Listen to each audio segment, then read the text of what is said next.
Ayano Cresse, have your what that child Quamabiano, a Christo found for an answer a summa woman for Ebenya de Aquadio, an answer a dean and a war, Nelson, and you are said the Padasani able to acquire and no young crop Aquatra. Democracy, I am before, an answer and Yamayan, was it brody Tim Papa and a Saint Tia, what the vaccination about a Bibimaimu. Now family plan is also Pono, and she shall bang and a quasi brony share with Chrome and Tia or the Atroyan, a ban say and a gay at Yatese, oh, Yasa Fananara, and there was a Illuminati, and there was a Freemason, and there was a Sumwemu, Ninara, I shall say free, no brody Tim Papa or this idea my way Nara, a ban on the Atroy Bibimamun, and saying, wait, in terms of wake up Africa, Quasenda way, Quasenda Bia, and we are doing no Aquapima, we are no life or Royal TV, a Jumadia of a Poku Down Korea, executive director, Edema Freedom Mind Movement, and of Israel Chroma, our coordinator, Edema Freedom Mind Movement, and on Ebeka me Michael Asma, Naya Simco, Yanamadi Jumadia Chairman, and Sambia Tiseno, the Electric Crosso, Abacosam, and a Crea Drosso, Nadia Mohun, Bia, Bibini, Ufri,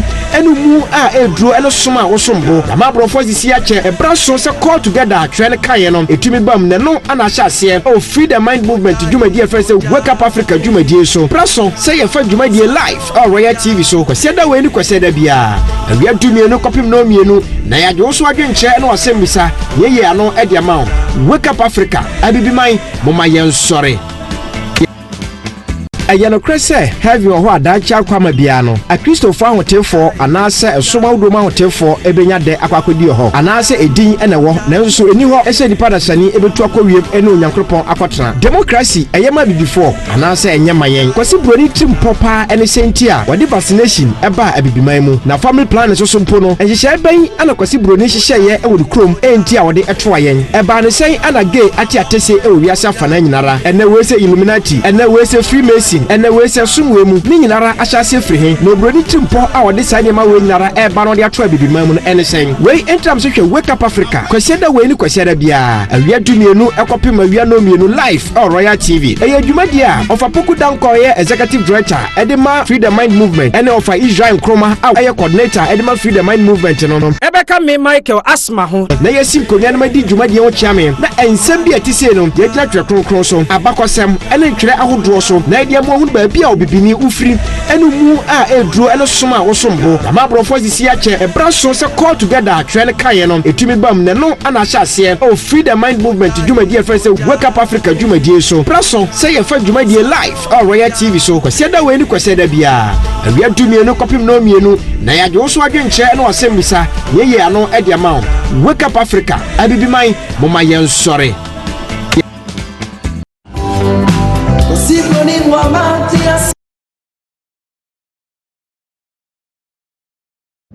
I was on my about Royal Television, so a Wake Up Africa Jubilee and a brass so said, Eva Bedin Como, now yet in Samoa, and could do over the assay.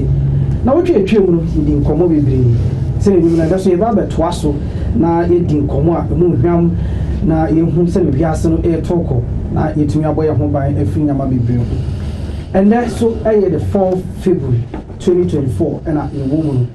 Ibusua ya pempe kwa yenu kai se ebreno a sanso ebobaba Passover breno sanso abebio ye epo ya busuma ede yenu a ede yenu bio no eno na eba bedi Passover ebreno so a ebema waso ate na waboaboa ho se ne be ya bibia ebekoso pepepe amayin na yetumi di oboade kronkron fasha o se ne ba se omundi na o mfa se ne nyam no ebreno san abebio enti ye kawo na waboa ho na edu ho a na yetumi edin efeso na wotwe twem no edin komo bebre se na ye kan na yegusu a yedi komo no ensem bebre ene piepie mu we say ye recap amount se na be ya waso be kwetire na wotumi follow program no na wehu bibia ye ko na enkoye wo se wati na wotwe twem no eye wo fopoku dan kwa oye executive director Emma Freedom Mind Movement o ma yete nsem bebre ma yehwe kasamfoni sanso di kasamfoni kyerɛkyerɛ anase mfoni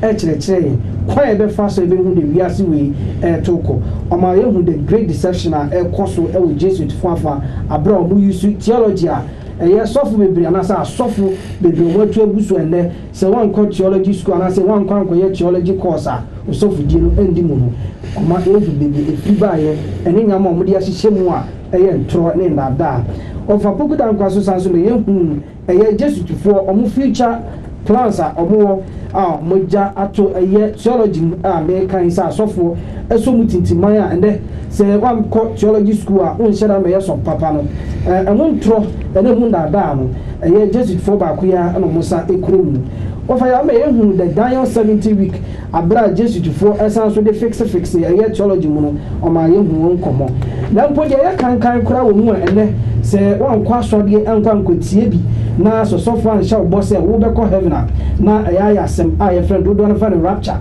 ese so ma catch and say ebre bi bedu a ben bi ba be bumpum wo be ko so ahimem na wutu a se pioto na wo sha ni na be dane abe yefufuo ana ni bisa se ampa na se nkwe eno ana fa rapture o fa me yati ase se ka se rapture wa na tese wati obo ade no kura ye krojin a watwe aben mu na udi nsempa obo ade na ase eno na ye fa rapture na mum enye kodi ewu rapture ye nde yeti of association by who say the deep root of rapture doctrine or sanso church after you call Scofield references I Bible about choir ye fast ye benya and sorry omu age no bra omu kodi ha omu compeller and rapture and sem abeshishe no sanso na Scofield reference ya no 9:13 or sanso by who the Daniel prophecy I was 70 weeks in no or the kasamfoni ebe boss so I mean who say nsem bia omu keka no eyenga na ha software bia omo motivational speakers and also omo masters no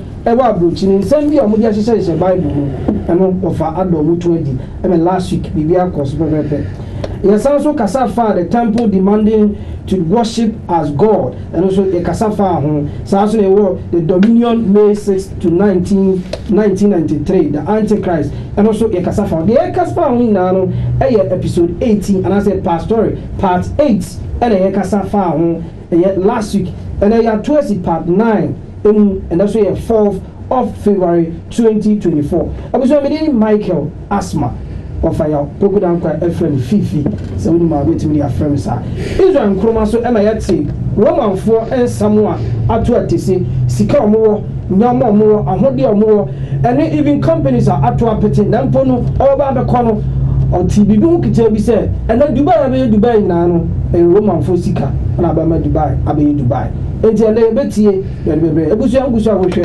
Royal Television Wake Up Africa jumedi na ene ya shase ene ya tuura the part 19 of the whole show ene bibia bekoboko ma me da benefone di na bibia enkoso mai Israel okay no akwala Jesus bibia boko bibia boko that's it over and I'm wrap on the camera. That's it, part 19. Part 9. Okay, part 19. Part 19, and then they say room that. Part 9. Part 9. Matter. I go for part 9. 19, they do part 9. Over. Easy. Thanks for the correction. That's what that's. And then 4th February. Madame.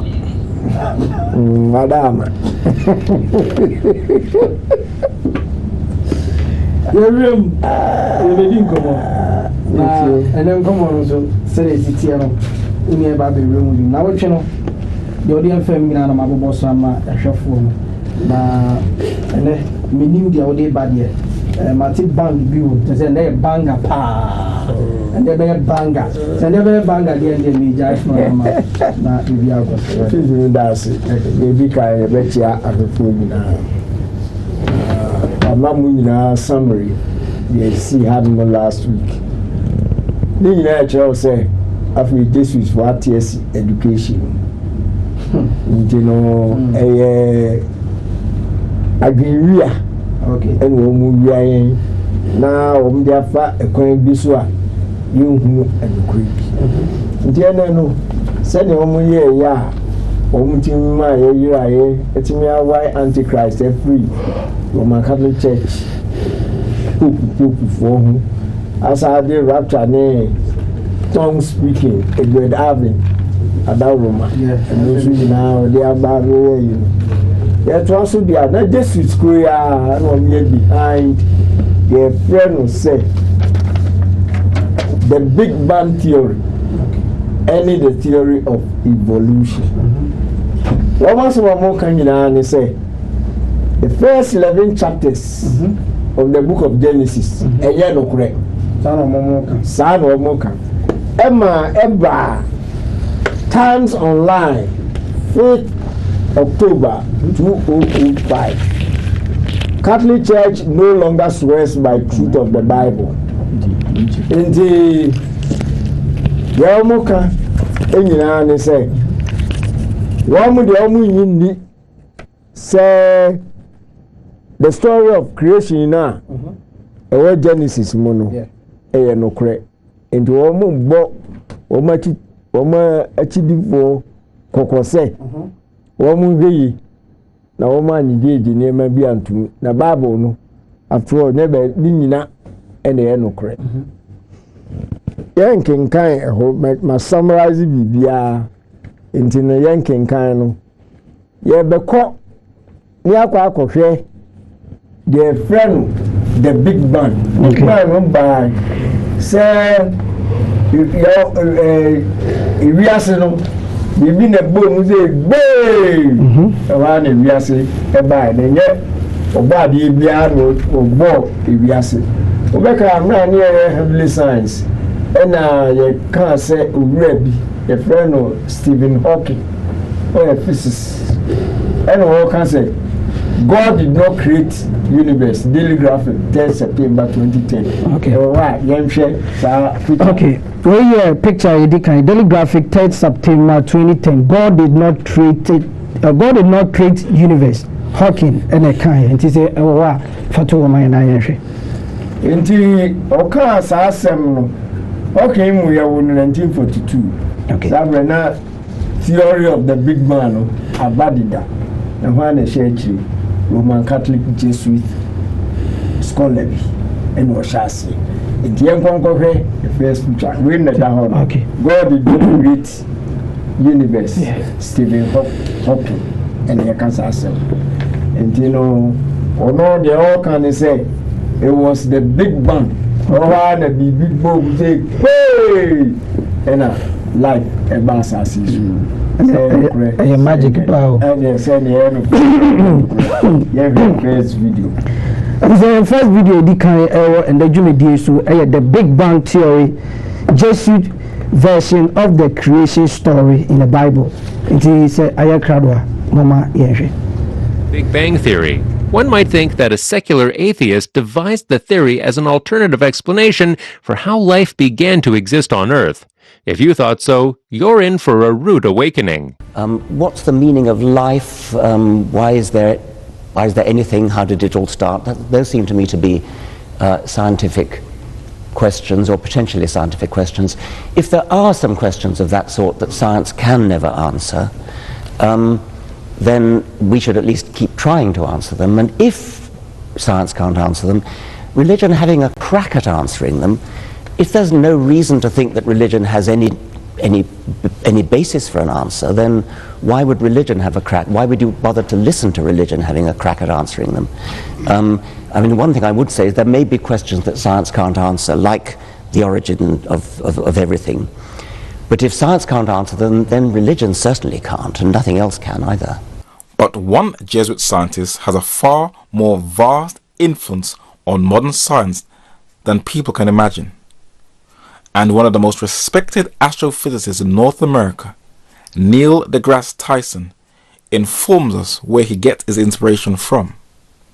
You learn, oh, the molecules and the atoms of those molecules in my body are traceable to stars across the galaxy that have lived their lives, manufactured these elements, exploded them into the universe, from which new generations of star systems were formed. We had a Big Bang. Big Bang put everything into motion. I'm good with that. We're good.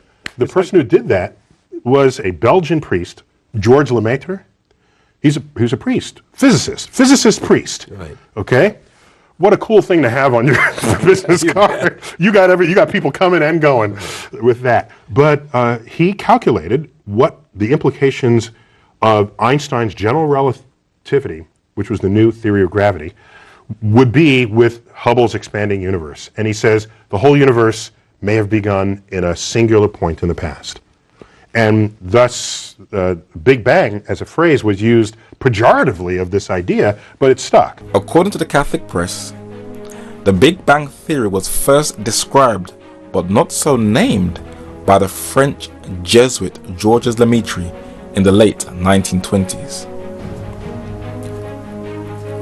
Georges Lemaitre is a Jesuit whose theory he first proposed in 1931 that was actually called at the time the primeval atom hypothesis. And it is amazing that a Roman Catholic Jesuit priest can make many all over the world believe that an explosion just appeared from nowhere and formed the universe and the planet we now inhabit, and steer the direction of the astrophysicists in the scientific community. Do you now know who to thank for the ungodly and unscientific Big Bang Theory? Do you still think the Jesuits are about glorifying God and promoting the gospel of Jesus Christ? That explains why this Franciscan priest, Richard Rohr, would utter such blasphemy that the Big Bang was the birth of cosmic Christ 14.5 billion years ago. The Big Bang is the birth of the Christ, 14.5 billion years ago. And this material manifestation has been revealing the glory of God, the nature of God, for at least 14.5 billion years. That's the cosmic Christ. So in a moment of time, this cosmic Christ is revealed for us in a human person that we could see and touch and hear and listen to and fall in love with. But in the first 2,000 years, most of the work, except for the mystics who largely got this, mainline Christianity, Catholic and Protestant, has largely been concerned about Jesus, the historical person, which is good. But what we missed out on was the cosmic Christ.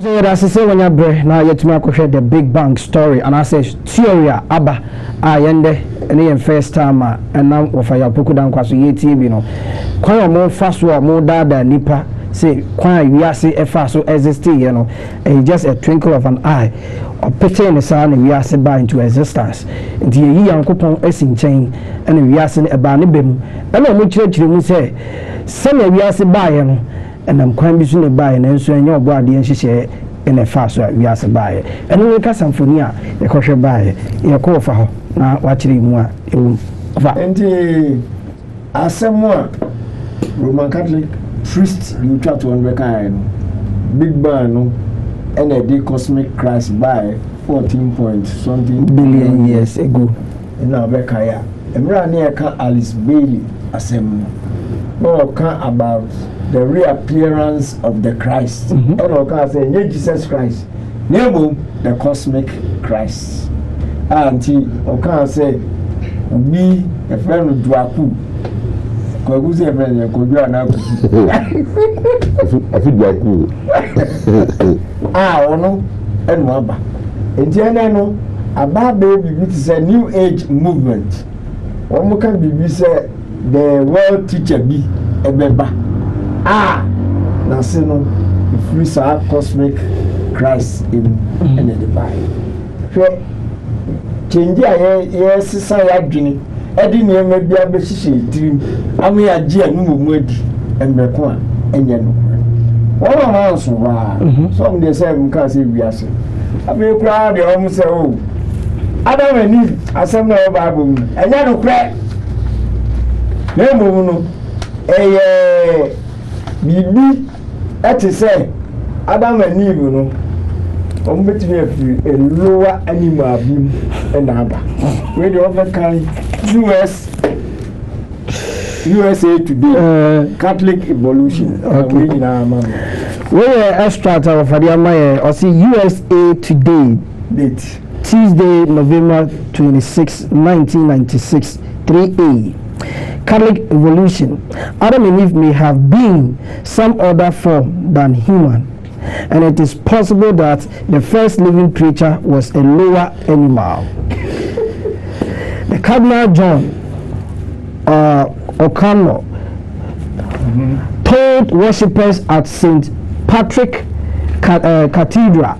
The comment by the head of the New York Archdeacons came a month after Pope John Paul II said the theory of evolution was more than just a hypothesis. And what can we have here? Can second picture. Okay. Okay, your picture twice so new I want to do say a theory of evolution. Patches I crabba, ma yeshe. No more say. Any with the apple and nearby. Because I know already a friend Charles Darwin. One of the theory big bar say send a city and say life starting with Africa there and then before if we a moon and nearby. It is all here chat now. The lowest level abua ape ankasa abuse again. And ekoso and have your better nipa. And then nipa they are able modern man no was bringing not extra the whole atom. It is the only way and on propagating racism.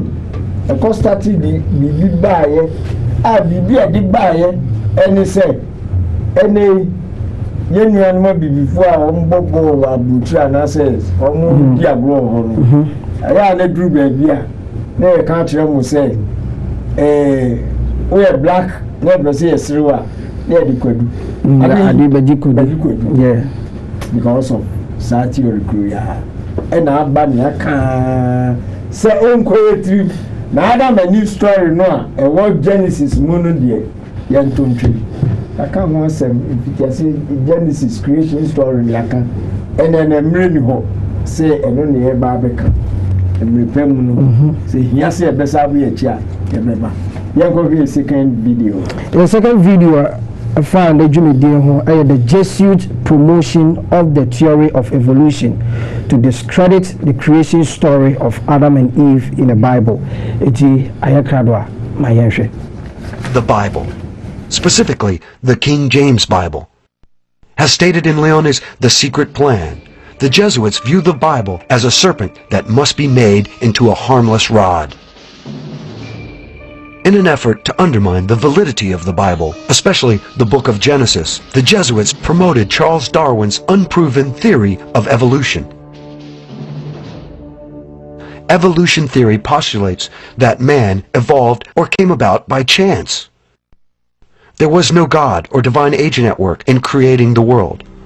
All life had simply developed over time by mutations from a single cell that was formed billions of years ago. Supposedly, man himself had evolved from primitive ape-like creatures to his present state. When the evolutionary theory needed proof of its validity, a young Jesuit priest by the name of Pierre Teilhard de Chardin appeared on the scene.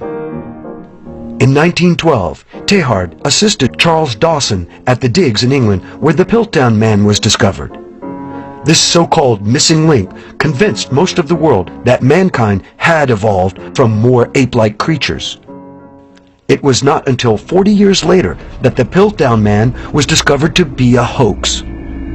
Philip Johnson, in his book Darwin on Trial, has this to say. Many persons familiar with the evidence, including Stephen Jay Gould and Louis Leakey, have concluded that Teilhard de Chardin was probably culpably involved in preparing the Piltdown fraud.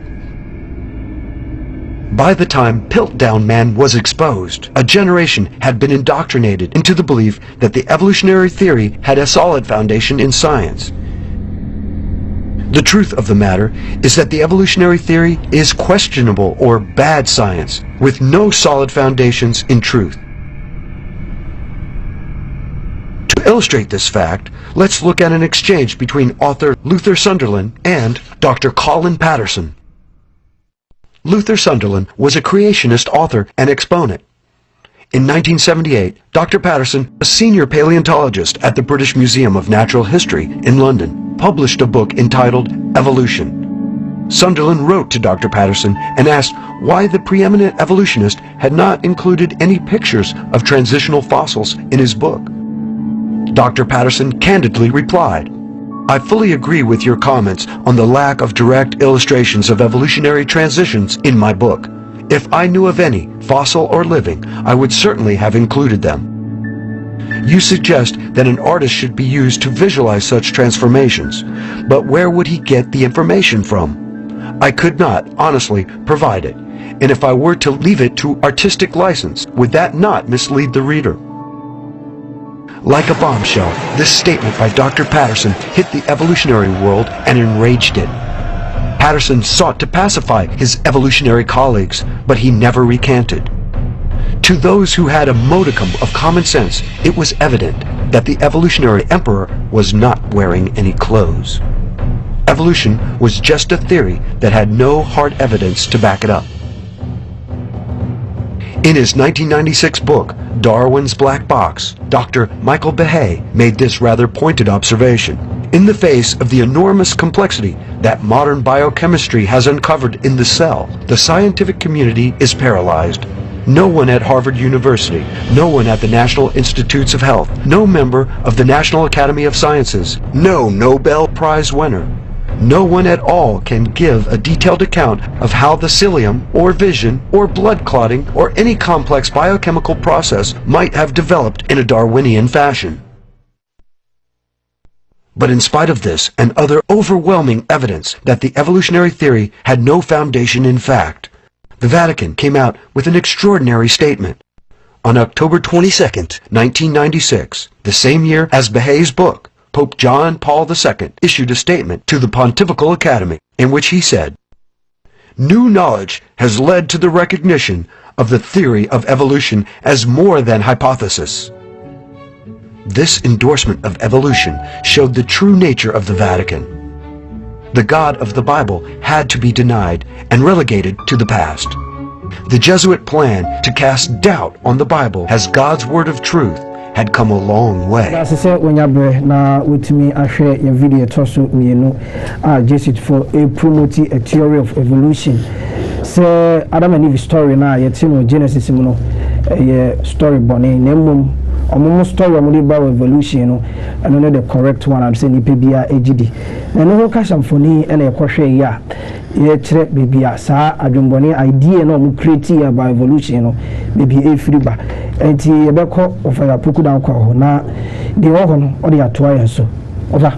Now say I been we and a war. Sorry to say we yeah the bad yeah. How I would get you? Would get you say. If say wouldn't taxi will mind. Who say we should be. The free neck on Bomadia. There were young fishing. Now she share a sooner would be a tree. Now be and crap a touch. Make a minimum. The next video, I have a friend. SDA layman. Now, or a street preacher. San Francisco. I'm not sure. Now, the Duma Orion.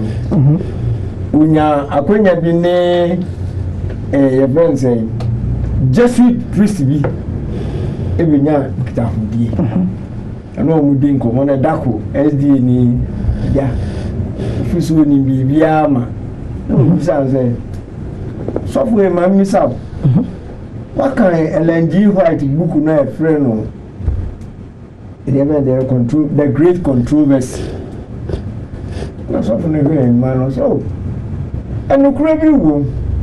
Then when they met me, I can't tell what they say. Vatican, a vessel be you, if we are sick. Hey! Layman, no. Your machine. And the first time, no, so no, by him. If you say, Sonia, or no, if you say, go back a book, software in a great controversy. Now I say, my kind and the crazy room name. Catholics in Sabbath review there. Layman here, nothing say. And your bad documentary. Now, and your more behuning now. Also, the Yane SD. They do very not today. Documentary in Quaming yet. They may be a may push the Ababa two. And the Betua. Some women are more sorry. No to me who say, we not air cost. Into no.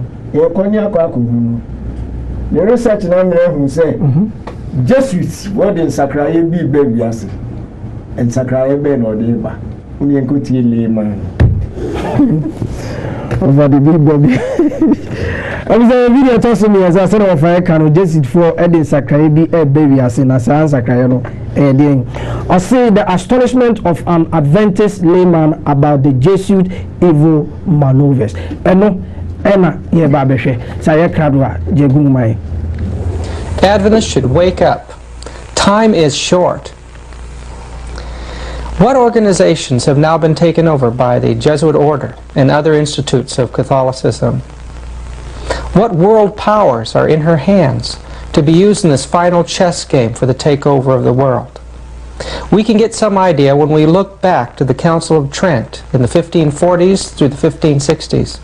At that time, during those years, we find vows that were taken by these secret orders to take over the education of the Protestants, take over their schools, take over their churches, especially to destroy the Protestant Bible by creating many translations, destroy the monarchies of Europe, destroy nationalism, to use astronomy and astrology to create new calendars that would eventually transfer the sanctity from Sabbath or Saturday to Sunday.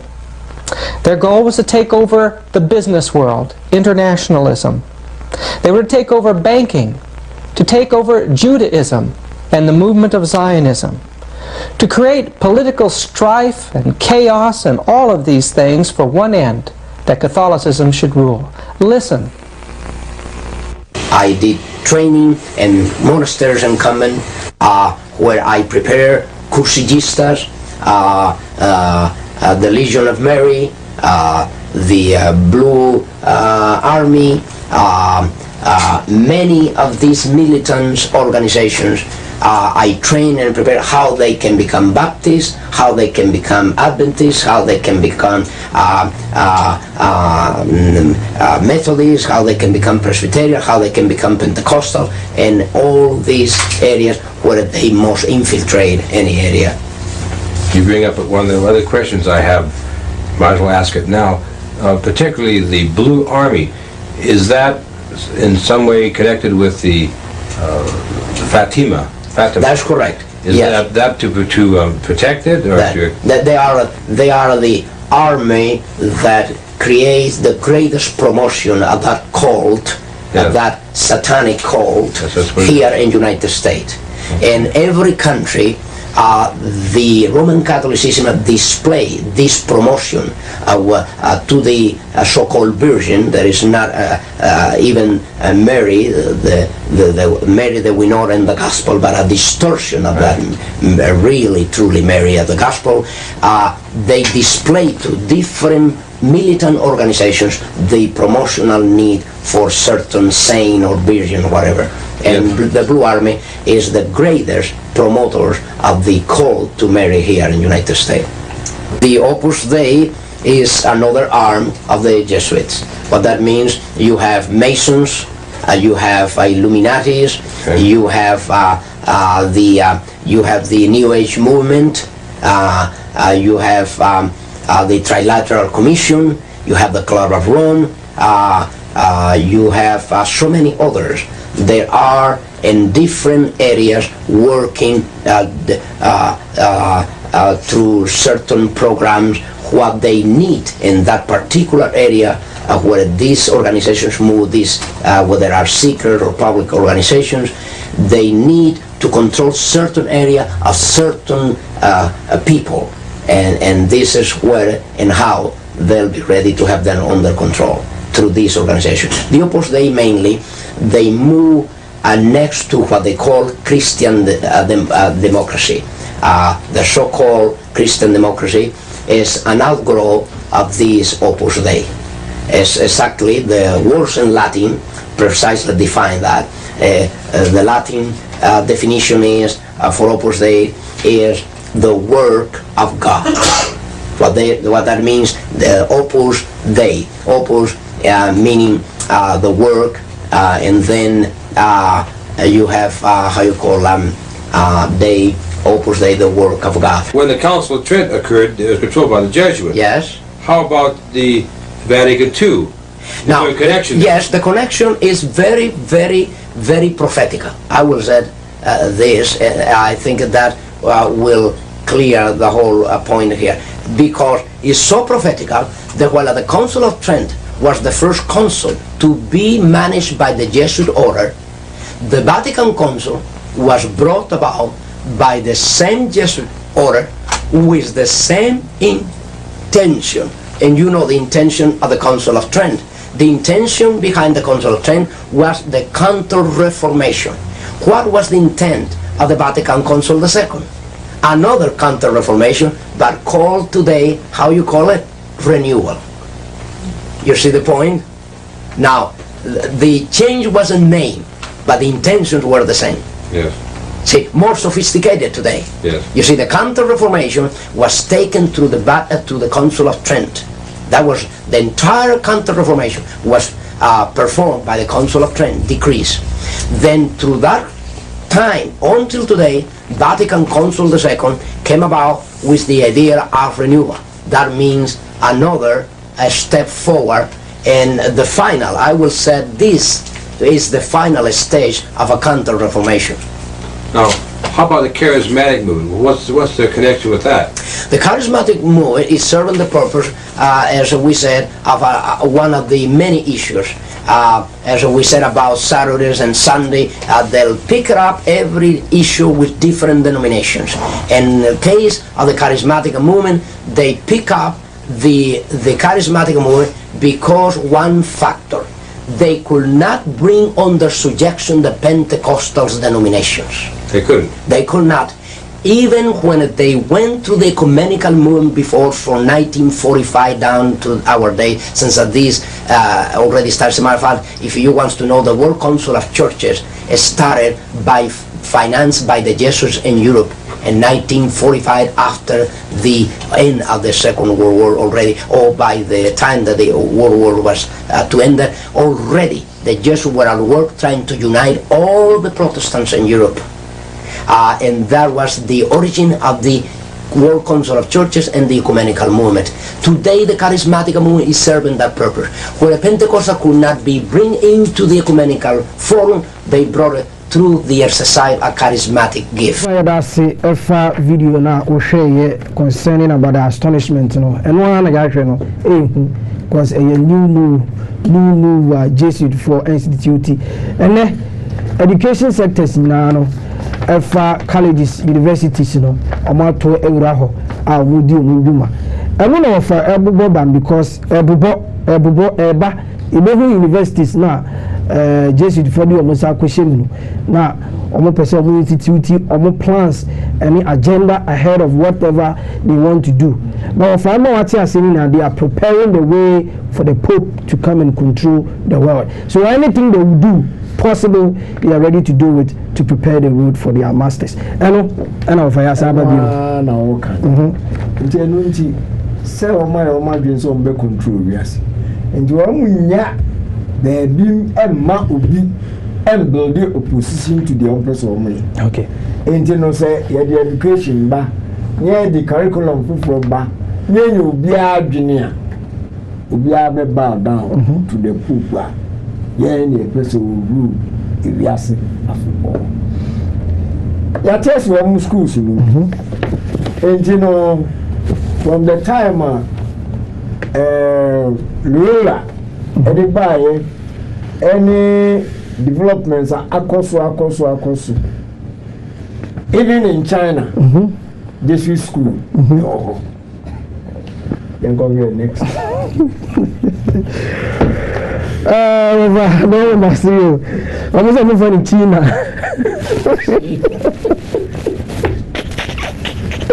I was on a video the Society of Jesus. I said the largest order of the Roman Catholic Church in the world. Until the largest order of the Roman Catholic Church in the world. I know, and I have a say with China.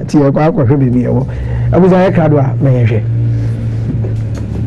Spaniard St. Ignatius of Loyola founded the Society of Jesus in 1540 with the goal of establishing a group of men under the Pope's service to go where they were needed. As with other religious orders, they take a vow of poverty, chastity, and obedience, but the Jesuits add a fourth to serve the Pope, whomever it may be. Another highlight of their work is their vocation to go to the borders where the gospel is not yet known. For this reason, their missions take them to faraway places like China. The Jesuit order also runs 231 universities in 69 countries and a large number of education centers across the globe. Jesuits can choose to be ordained as priests. If so, they must get a civilian degree and study philosophy and theology, and all they must study for about 12 years before becoming priests. They currently have 18,000 members worldwide, making them the largest Catholic order. Throughout their 600-year history, 51 Jesuits have been declared saints, and there are also dozens on the way to sainthood.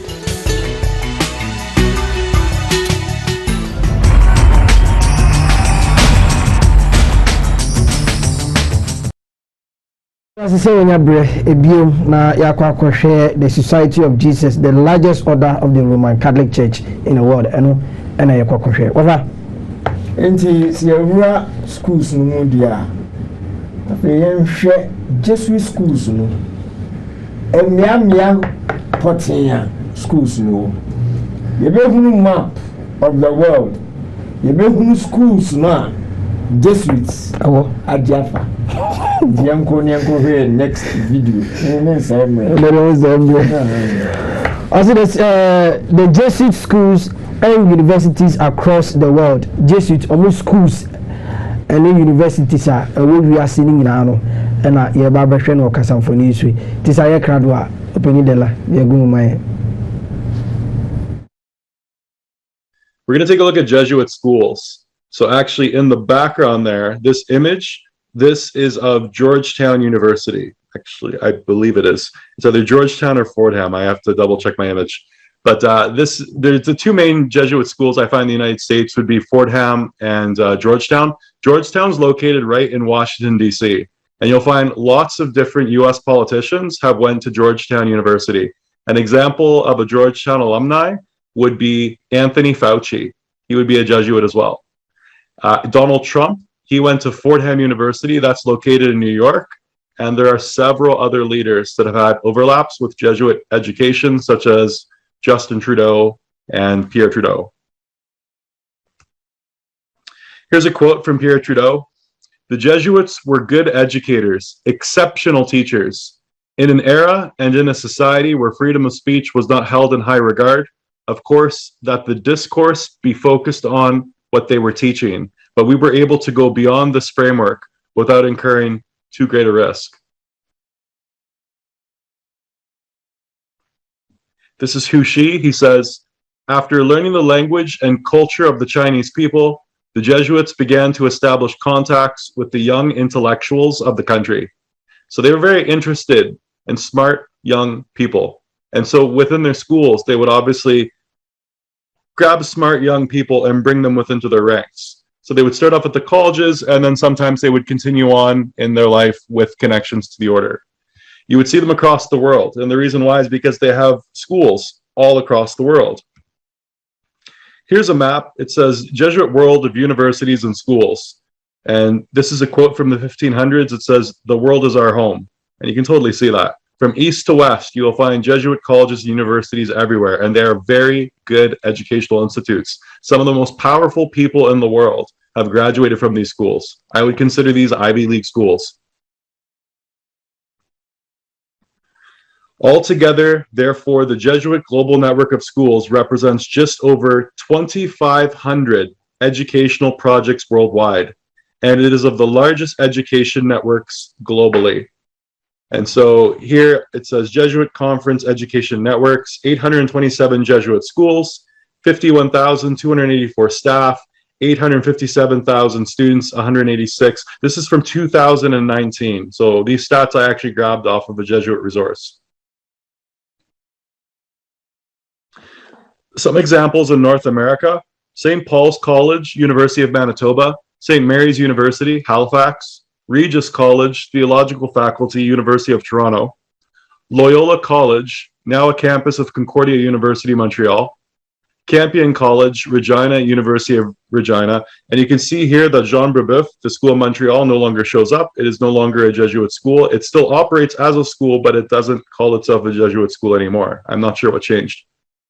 United States, 29 schools. Fordham University, that's New York City. Georgetown University, this is for all your politicians. A lot of politicians have come out of this university. Washington, D.C. Boston College, Chestnut Hill, Massachusetts. Boston College School of Theology and Ministry, Brighton, Massachusetts, and many, many more. There's 29 as of 2019 in the United States. Here's the full list of the 29, I believe. I got this again. This is from the Association of Jesuit Colleges and Universities website. And so here you can see the big list of at least what's in the United States. Yakwa schools number na no dodo de chapo ohwe a omosi wiase na yomodia bebe na no na yehwe no abuja akwaso phone messages bra 0504643052 WhatsApp no ende emba bibiri na intumi enkan isan say normal SMS no say switching be minti nti break is kakraba nti momfani na alpha WhatsApp na intumi enkan 0504643052 odi ba ebe kinkan ni ngirawo nti ende wa odi odi ebe fa normal SMS no samankan am so na odi acheme kakra yemfani ngina emfa WhatsApp ema na ende intumi enkan bibiri mesrewa sene yehwe no school hu sam na yakwa akohwe no ato apeti Jesuit school universities colleges na obi be bisa se Ghana ha ayeso ebi wo ha na etahofu egu ha bibiri na eno ho ena wo fa ebibi mu nkakrakra akire over enti se hunu map ekire se Jesuit schools no ahweti wo bia emenyo ngwa say enenu Jesuit influence in the world, you know. Business more, politics more, media more, government more, and I say even intelligence network, yani can Ghana idea and guidance. NIB and I say BNI.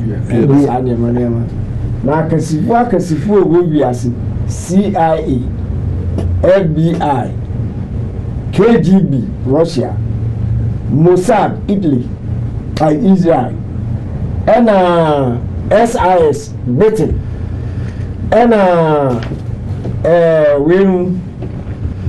BND. What I'm saying that German intelligence network from BND. What do we know? Jesuit infiltration. And some intelligence network be ever release it, you know. No, na makwai. So no release it. Omo makwai ya ere no akoti say ya plot gbe ya yimri.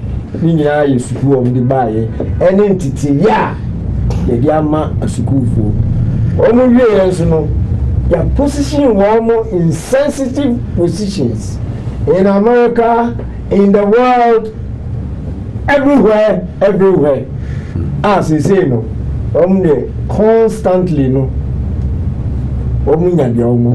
it's a better no influence, no, everything go back, yeah. I am crowd, I am going next.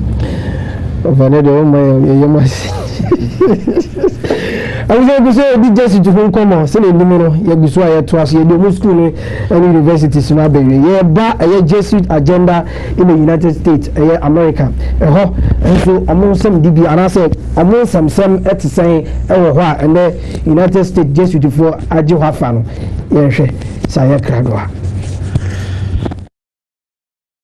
Countless books and essays have been written about the Jesuits, repeatedly warning the Church and others of their grand scheme to take over the world for the Pope. But exactly how would they do it? In various ways, through education, through social programs, and through infiltration of organizations to advance the cause for the Roman Catholic Church. There is perhaps no more chilling and enlightening detail than the dreadful oath the Jesuits are made to swear. This oath was well known prior to the 20th century and can be found in the Library of Congress. The oath begins with an admonition from the Jesuit superior, one that reveals the methods of infiltration used by the order. He says, "My son, heretofore you have been taught to act the dissembler. Among the reformers, to be a reformer. Among the Calvinists, to be a Calvinist. Among the Protestants, to be a Protestant. And obtaining their confidence, to seek even to preach from their pulpits. You have been taught your duty as a spy to ingratiate yourself into the confidence of heretics of every class and character, as well as among the schools and universities."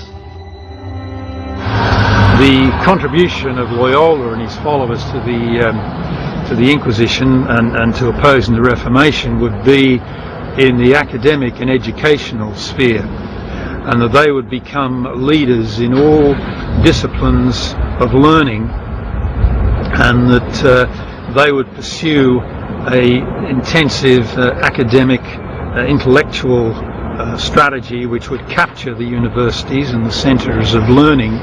Many Americans are unaware of how powerful and influential the Jesuits are in the United States. On the official app of the White House, Jesuit priest Charles Curry says that Jesuit-educated students are in strategic areas of influence all over the world. John Brennan, director of the CIA. Janet Napolitano, third United States Secretary of Homeland Security. John Kerry, United States Secretary of State. Dennis McDonough, White House Chief of Staff. Mark Thompson, CEO of the New York Times and a former Director General of the BBC. Michael O'Leary, CEO of airline Ryanair. Peter Sutherland, Chairman of Goldman Sachs International, the London School of Economics and Financial Advisor to the Vatican. Mario Draghi, President of the European Central Bank. Emilio Botin, CEO of Spanish bank Santander. And Herman Van Rompuy, the first and current President of the European Council. And in this picture you can see him standing on the left, and seated under the pillar is the Superior General of the Jesuits, Adolfo Nicolas, who can also be seen with Jesuit-educated priest Antonio Menini, the papal ambassador to Great Britain.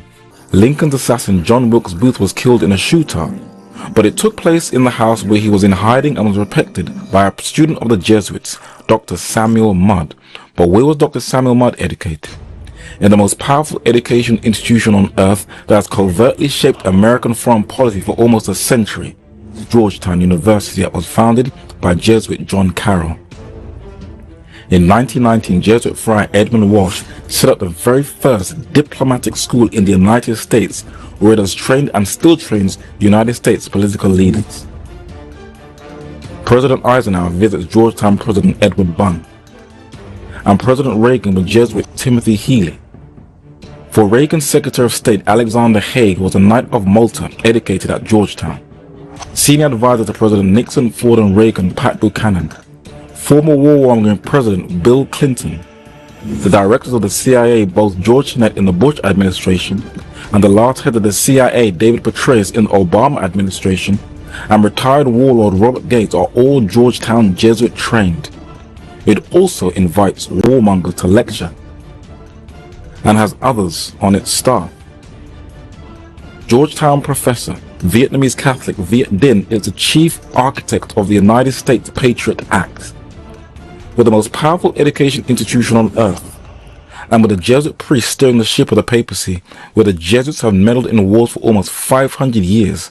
Only common sense will tell you what is in store for the planet. What did U.S. founding fathers think of the Jesuits? In May 1816, John Adams wrote to President Jefferson concerning the Jesuits.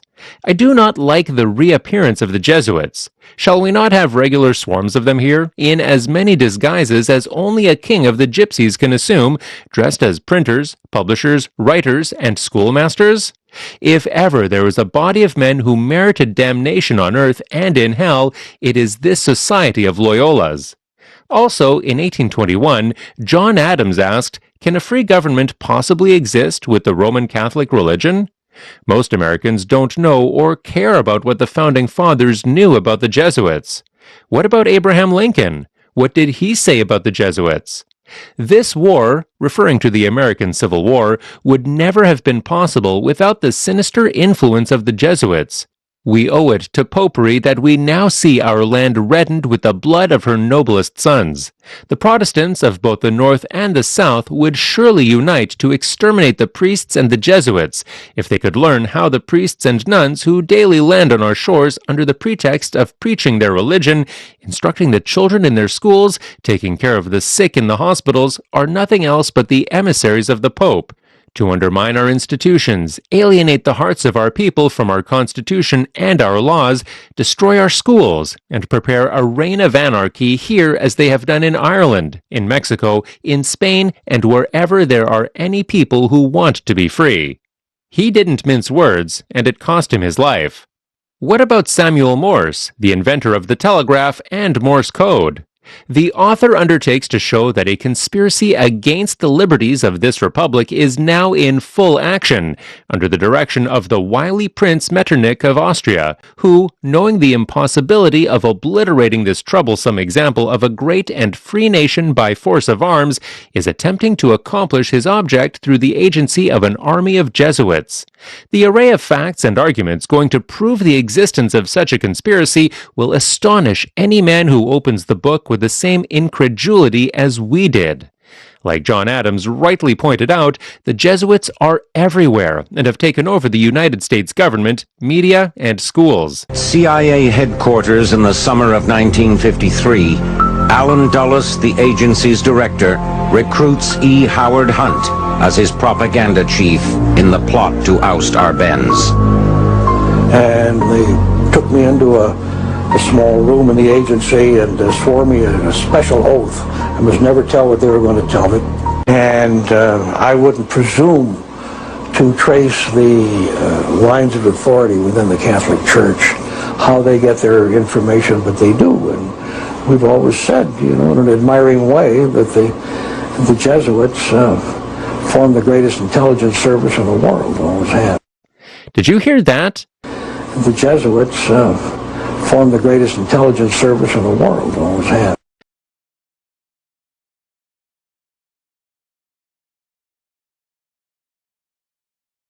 abusɛ yɛda ase sɛ wɔnya berɛ na wɔtumi ahwɛ yɛ video ɛtɔ so nsia ɛwɔ nda dwumadie so a Jesuitfoɔ nkɔmmɔ no a na yɛgu so a yɛdi na ɛfa a yɛdu yɛ no ɛyɛ agenda a Jesuitfoɔ ɛwɔ United States ɛno ɛna yɛkɔ kɔhwɛ yɛ a ɛnɛ yɛbɛfrɛ no American ɛno a ɛho nkɔmmɔ ɛna yɛgu so a yɛdi a ɛnɛ Jesuitfoɔ nyɛma a wɔyɛ nyinaa no ɛwɔ senti koro a wɔyɛ saa na sene na wɔfa ɛka no all the intelligence unit ɛwɔ wiase nyinaa no ekura ebi mo na ansa na mpo information bi bɛba abɔnten no na te sɛ obi aka sɛ ma ne mmra ansa enti na mama te aseɛ sɛ we don't just bring information just like that information biara no ɛwɔ peni ɔbɛma order sɛ mmra ansa na aba ɛna wɔfa mama te asɛm bi asɛ papa over that's na we put the general na ama afi wati nyama ase okay and say emra Pope Clement the 14th bani Jesuits ewo biase no about 83 countries Jesuits for na pamo odo ado na be pamo bom de omko underground and the only way say afi omo start AUSU organizations bi as front and omo ye de omo ye enti say e komba no say omo de no ye front organization when you be they attack you. For example, omo wura mu omo ko do Russia onmo no omo na AUSU Lenin ne Trotsky ne omo mke kan because am de no bi anim so me Jews from the nation ye push we road enti e ko ba say chi omo ho ebe ye hia Russia dan ye ne ayi no e wi ase na obi e blame Jews na no Jews no no me innocent o no me share chi no and the Jesus no o man kasa na eye boni a echi boni enti omo di bewura omo ba ye no e pa mo all use secret societies bebree that it true the omo use on pan na Freemasonry for Om the free Illuminati. Illuminati no mu share kire ba ne wo 1773. 1776 and a Jesuit professor Adam Washington or the Illuminati by am na share kire na omu direct affairs omu ye bibia ni jina and omu taking the higher degrees of Freemasonry na ho no omu still and sorry bia next week ni first and go no the gang of 4 next week be who na medima no be si aka last video no Jesuits awurawura say American Evangelical Churches so charismatic churches so Protestant churches so o ma jihu nyina fa every last video na me come on last video, the Jesuit infiltration of Protestant churches in America. And I do so to say Ayakradwa Mama Yenshe. Another reason for the demise of the Protestant churches in America was that church pulpits and leadership had been infiltrated and subverted by Freemasons and Jesuit coadjutors. It was at this time, the late 50s and early 60s, that the Second Vatican Council met and set new goals for achieving old purposes. Vatican II fits right in harmony with the Council of Trent, because what you have is at Trent, the Catholic Church said, we will not compromise with Protestantism. And so between Trent in the 1540s and Vatican II from 1958 to 1963, you have Jesuit infiltration of all the churches, so that finally by 1958 to 1963, there's been enough infiltration done, and enough of the messages of those churches have been watered down. So now Rome comes in with the ecumenical movement. That's what John the 23rd did at Vatican II. It was, let's bring all the churches together now, but it's not under Protestantism, it's not under biblical truth and principle, it's under Rome. And it's under Roman tradition and Roman authority. That's all Vatican II was. So Vatican II fits right in harmony with Alberto Rivera and his statement that all the churches by 1981 were completely taken over. I was there Friday my the last video na na yakɔhwɛ ya sɛn aba no oversay or can we dey twatwo na adenano esi ena dwumedie no so over video min kan on hwɛ o ma kan bibia wi enti no nyina ya hu the influence of Jesuit revolution o ma to apiti ewiase he nyina na ya koye nim no na ehia ma se hu we no nyina ebize enye better getting into the future no Jesuit for abewura education eno nkyerɛ sɛ yɛkɔ nim no massacre killing torture ensa medio ebesan ba enti na we no nyina ya ahwe mai yɛhunu sɛ the TC in MSSB. Next week, you know, I think I said fire, and I think I said water. Or bad, dear man, one day. Now, Maka, one minute, the gang of 4 Noah, Maka to her. And that's it. Fifi, what's on your day? So, why was the baby? Overseas William the England was whooping who the gang of 4 no gang of 4 of a cutting overseas the on car have never been to suspense again TN in the Becosa. I was also of a canon and then Yatia see videos in pictures on the buyer na Bibia Aqua Super Pepe Amain.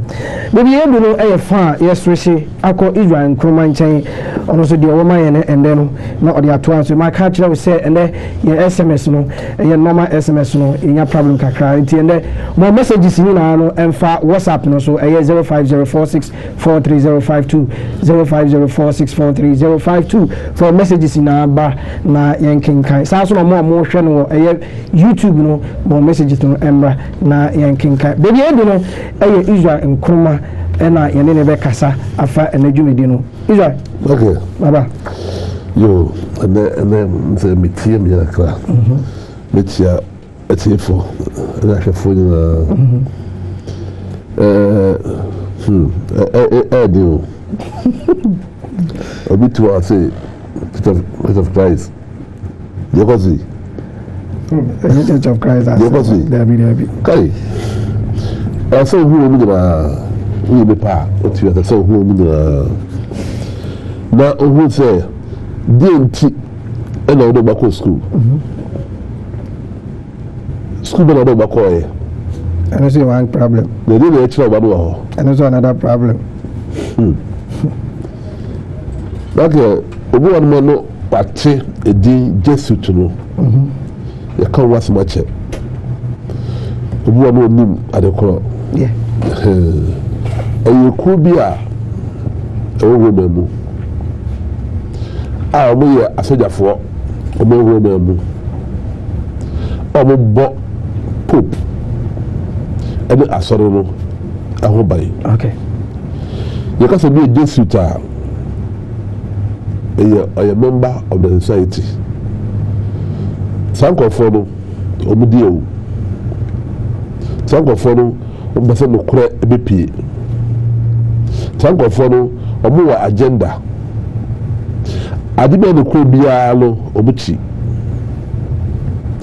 di omo kan no wa se wiase de adwuma okay so o challenge people now you have to die okay omo kum ahemfo omo kum amampanifo omo kum businessmen obi biala o soro to bia no you have to die from say Jesuits na omo ewu na mu the dwuma mu de no aso omo de bebre come was some obi o ma from battle TV ho onim saade no omo de bebre omo kunipa Abraham Lincoln omo kuro African lady omo kuro omo kuma hefo bebre escafo bebre in some of no omo na na ye come wasam no okay na so ba ye member osua oat aso obi ko de duro oba kantam e wo duro ado hono say we wi apotiti dia tete wa walai then sa apotin kwan na mo kwara so hwere o kwa etiro eye woni ye omo ota omo soe okay na oba kan mo ko se yi papa video for no abeto Ubera na last work already okay Abisa the small screen na egusua ye come on page 82 I said Dr. Rivera said the Knights of Columbus have to give their loyalty to the Pope. They cannot base it on the Constitution of the United States. Let you know. Good. Because they would be destroyed by the Vatican if they did so, as others have been destroyed in the past. Oh, continue for black. Then I said, will the Knights of the Columbus play a vital part in the attack against the Christians when the US fought? Dr. Rivera said, oh yes, in fact, in their oath, you can see how close their alliance is to the Pope. They committed themselves to be killed or destroyed if they fail to comply with their oaths. They asked the militia of the Pope, the Jesuits, to put them to death. Hold the here, brother. Hold the here, brother. I was asking about the tougher. I said they asked the militia of the Pope. Jesuits to know. I said Dr. Rivera also a Roman for Nkwadanibi. na no omo ka say the night of Columbus yin na yin no omo loyalty ama the Pope omo de omo hondin no bibia ama Pope na omo sem bia make bia no and based on American Constitution so enti eba na saa ye be say omo Vatican for enti so ye be say omo dia and the esidada e passing na saa the night of Columbus ya no omo ye ndwuma omo di dwuma pa ehia ama nyama omo ye omo tumi attack Christian for our United afolida na Dr. Rivera ya kan say no kure esa say ota omo so enti ana alliance omo ni Pope enti omo de omo na nyina ama say omo anya de omo tumi ya o say yekumu omo enti say ba na saade esa say the oath na omo so enti na de won akwa ne say omo ye Roman for soldier for and as a Pope no or soldiers are from militia from the Jesuits. Now so man there's a so mo ye dia or say you to me den e kum omo e san so omo so oath ama Pope so man nye djuma no say you kum omo no fra asase so. Thank you. I know na kan here until no thank God for say omo djuma dey can say pa so be a member na asudi that so papa obi a Jesuit na owasudi it says we are most oath so oath amuswe to mentumi ama woman atamfo awua yenkube mentumi ama Pope no initiative ageduma yenkube abintino obi a Jesuit bi a no maka ni eden so aswe oath so keke I force your oath and a child who can see okay oath is so keke this will be a person who no be diagro it's like a Jesuit obi ntida dia fide among for who sample the say among for Jesuit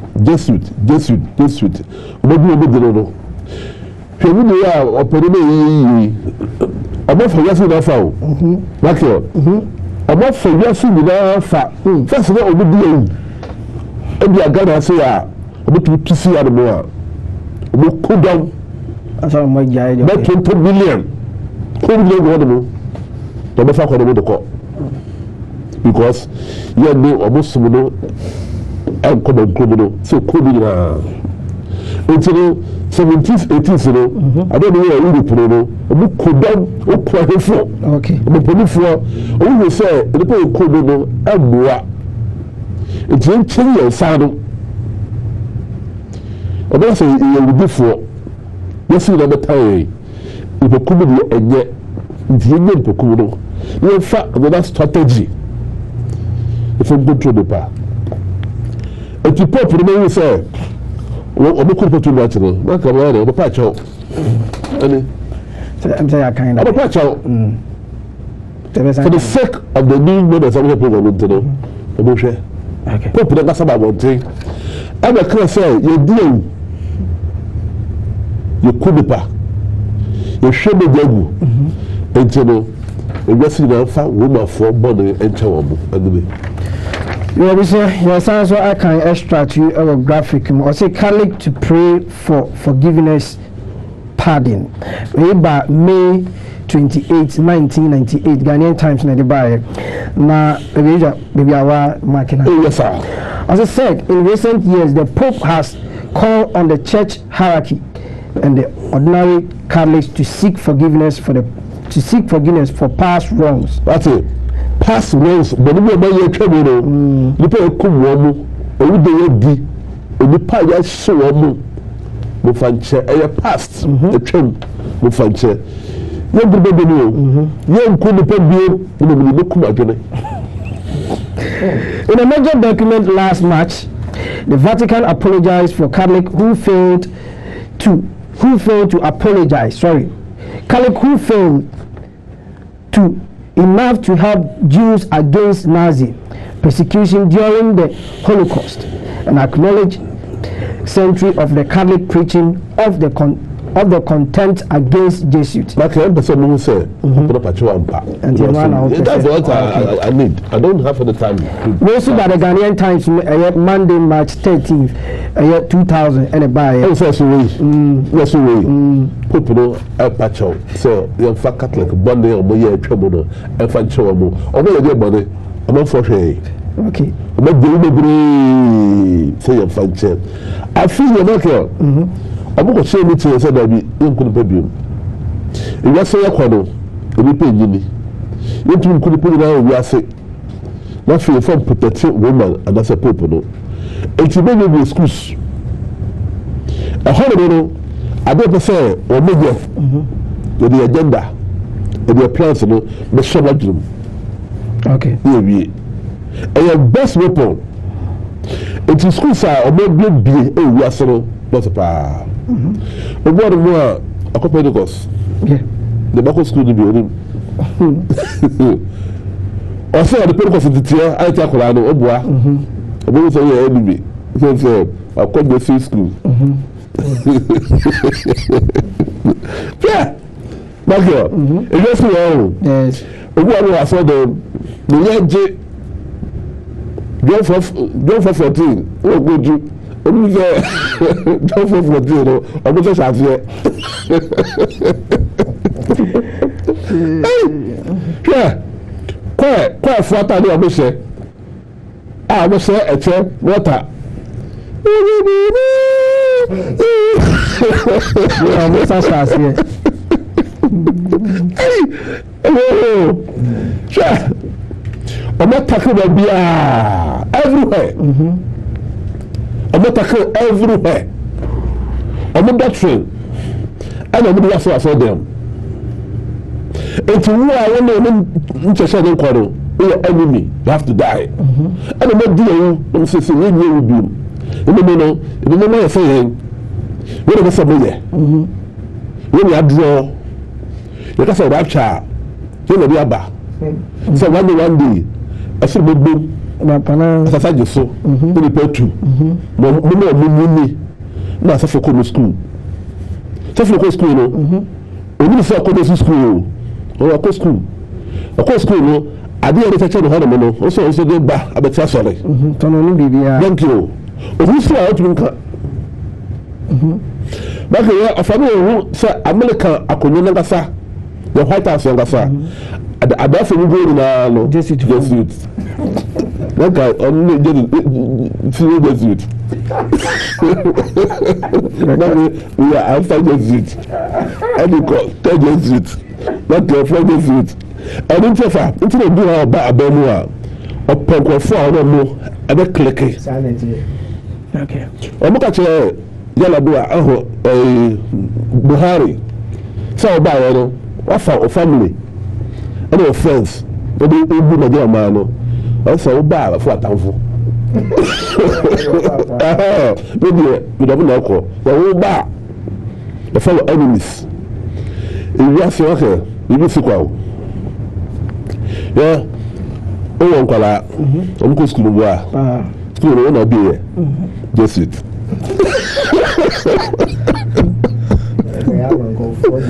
I fight to you. Yeah. School for me, I see. All the time until I'm coming out here. School for me, be last row. And easy. Until a pope, before we didn't tear for pope, or control yourself.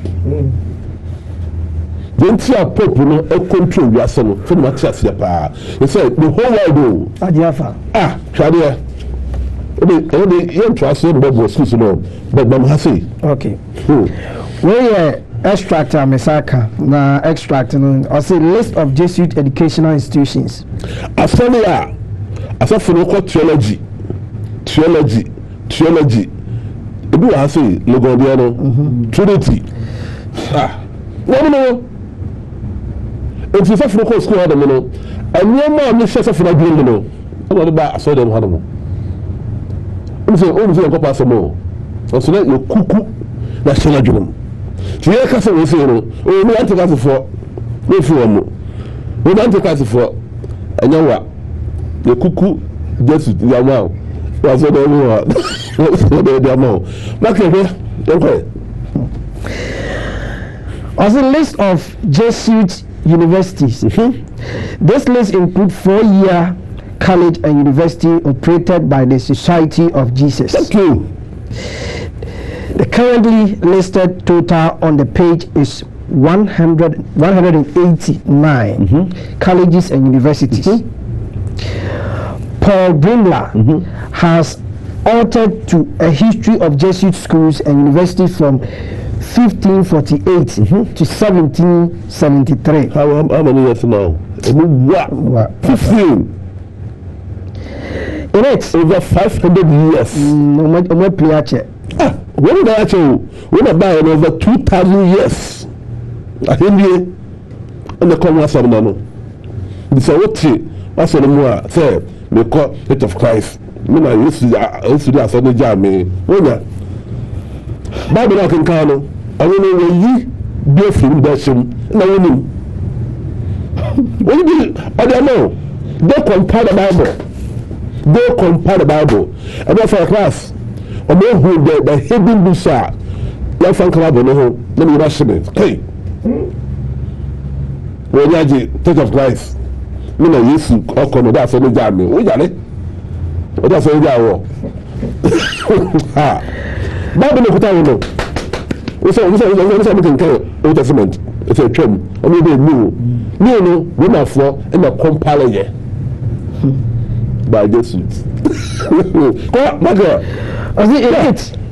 He notes the Jesuits had established over 700 colleges and universities across Europe by 1749, with another 100 in the rest of the world. But in the aftermath of the Jesuit suppression of the 18th and 19th centuries, all these schools were closed. The following schools were established in post-suppression period. Secondary schools, along with the 16th form, the 6th form, are contained in the listing for. Yes, I said, no, my 6th form. Let me go. Let me call Jesuits.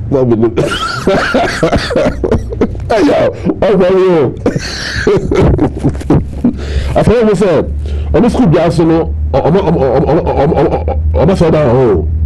On the school bias, no, almost all down. Hano, because we are Pepiasi on the net school. I played before. What are you doing? You're hard to talk about.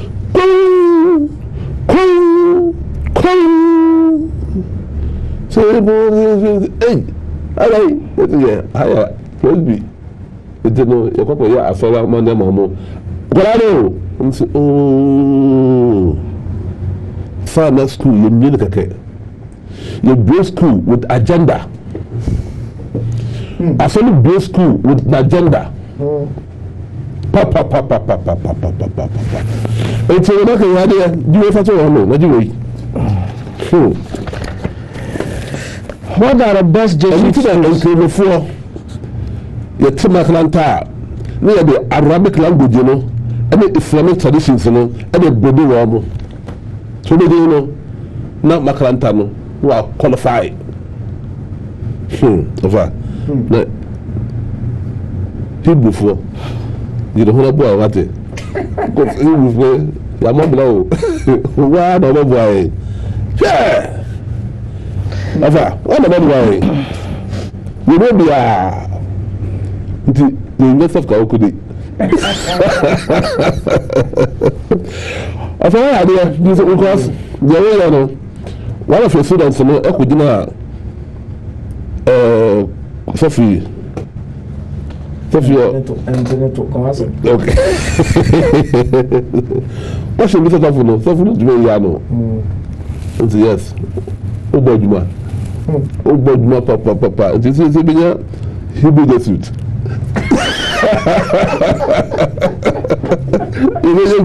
Sure. School, you name it okay. It's for Montio. What are the best Jesuit schools? What are the best Jesuit schools? What is a Jesuit education? A Jesuit college is an institution. They had more actually they say Colombia ba. They find some colano. Now I for utufio. Oko Pentecost. Oko SDA. Oko Solibia. They pray. And then be free by no. We are done about the next channel. To be in school if you know. Now concept no na change. We want to look free as well. Obi a for ba. Obi school no course dey bi. Na so na you go school no na you say agenda. You see, you protect the Catholic principles and the Pope, whether you like it or not. Until Moshe, Roman, or Roman. And you know, school no acquire no, a fan of no enemy. A woman school, this will be a hand of fair, they be students, Ababaka, be students, or be students for a purpose. What is a Jesuit education? A Jesuit college is an institution founded by and is run by members of the Apostolic Roman. What is? It's founded and run by Catholic Hospital as a contractor.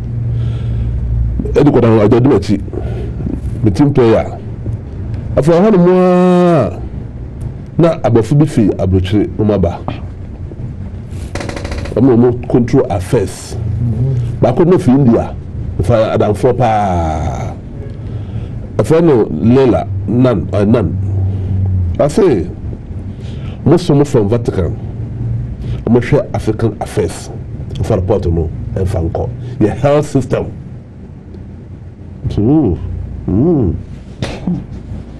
so matter ko be bia o your health, education, yes, no running. And you know, say, oh, Timia, Abia, what's sorry, the B school now could be their fine. And this also they are, and then I would chat it. It's all say, and no more, no, young cool bill, but they prefer one journal, the judge journal. No, only about the pet. But actually, be I know that's all the edge. If you go on by now, they say, maybe school are be different. It's in schools, you know, or maybe the cacao would be for purpose. Or what can I say? A Jesuit college is an institution founded and is run by members of an Apostolic Roman Catholic community known as the Society of Jesus, to bracket a Jesuit order. The Jesuit order. There are 27 Jesuit colleges and universities in the United States, America, whose mission is to educate students through a focus on spirituality, social justice, and service to global society. Thank you. The first Jesuit school was founded in 16th century, Sicily, and today there are roughly 200 Jesuit universities worldwide. Jesuit colleges are members of the Association of the Jesuit Colleges and Universities, AJCU, and are united by a set of key shared values: strive for excellence in everything you do, care of others, fight for justice, believe in Christian humanism and Ignatian spirituality. Ignatian spirituality. Ignatian, your tea, the sweet piece, spirituality. Spirituality, Catholic. It is school bano, you see the keke. When I said the bro, we went to center here. The bro, and to miss school say, young fat woman or someone, any pope no not gene and from body yasano. To ya kola school bia. That's how okwa asori bi ebi awo no okwa. Uwe school no na odofo Catholic. I will not to actually to the school of Koyano, and now we live for school. They do almost spirituality up there. we are saying we are coming. The times of the way coming out, we are more no, but please Catholic. The minimum you know the book on our Juma. The media, top media companies are more seeing no, about control now. Okay. Until as someone more, that's a car. Hey, the minimum one here for.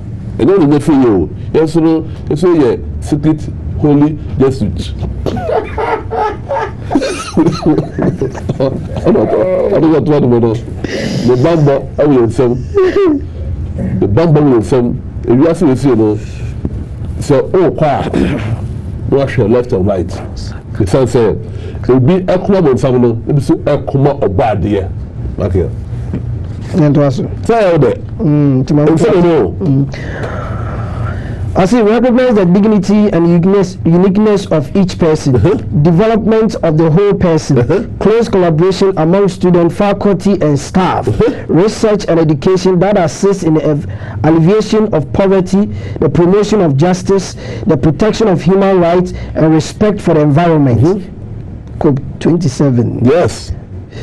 Yes, part of my agenda. Cosmopolitan education. Yes, say in the middle of Ghana, I say. Here, in the car, a car 2 weeks ago. We trade the car. I did. No same man. No same from man. No cope na bemu. A whole fiber. And one of the agenda about implemented into many no and the car, no problem. JB. Hey, what be a deal? To say, on one general, yes, you are the person yes, you be and you it's the local school are a part of the curriculum. What in Kano? Oh, climate change. If we see a environment, it's yes, you know.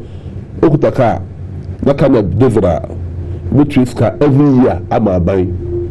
Only carry only how. But Ghana for India. India, but okay. With some of the Jesuits for no about to me. Maybe be like a phone, I think for many. Cosmopolitan education international in its scope and in its aspiration, exchange and collaboration with the worldwide network of the Jesuit universities. Thank you. It's okay. Enfin, Jesuit maybe. Maybe.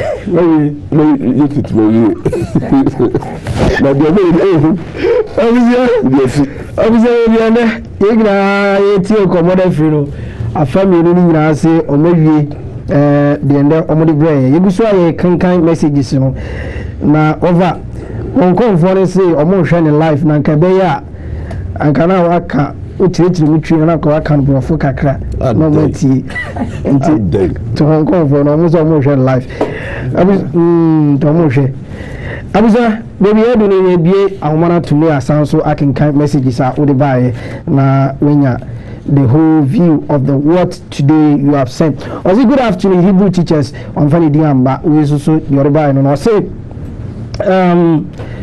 we will say the Big Bang is based on the concept of explosion and expansion, contrary to the Genesis account. And the also find the attached supporting image. Ima Akim Oda, almost only the audio Abanono. Thank you very much for opening our eyes to see hidden things. May the Lord bless you. We say good afternoon, Daddy. Please may Yah God grant you more life with everlasting happiness to be able to teach us more. But please, may you tell us the schools in Ghana. Schools now come on seven. Maybe I want to Ghana no Pobodima and Yanko. We just say, oh, I thank you people too much on Fanny Diamba. We just say, Joshua Sia is my name. Please, does Christian Council of Churches know about it? If yes, what are they doing about it? And if no, what is their way forward? Please, waiting for your reply. That's it. Honestly, the Oria Banano. We just say, it all Sunday churches, if all Sunday churches in the world will stop worshiping on Sunday and choosing Saturday as God commanded his people, system will come to an end. Okay, also need the other by, I don't know. We just say, who is the Pope? Can you explain it to me better? Also need the other, I don't know. We just say, I heard you say all churches emanated from the Catholic Church except one. Can you people let us know the church that did not come from the Catholic Church upon Achimota? And also Oribaye. We just say it is that the Martin Luther had made it difficult for the Vatican to achieve their aims, since it was Luther who opened the minds of people after getting hold of the Holy Bible. Also, I'm very diamba. We also say, good afternoon. Jesuits are involved in Ghana National Cathedral Project. I don't know how come. And I mean, America. I'm very diamba. I say, hi, Wake Up Africa. Good afternoon. I was afraid for our facing maybe Alfred with the Wake Up Africa, Jumedi. Good afternoon. The family Albert. Region. Okay, Papa Yanko. Nabomo abasone mojuma moji. Okay. I'm saying the program now. Now, last week na mo kasi minan kampe me fre. Me bina me na mo nyabien kana me fre aka so me ya me nsan kamo. Enti edi nkan me kan say rapta na mo ka ho asel no. Me ye obi a me ni say saa me di besi.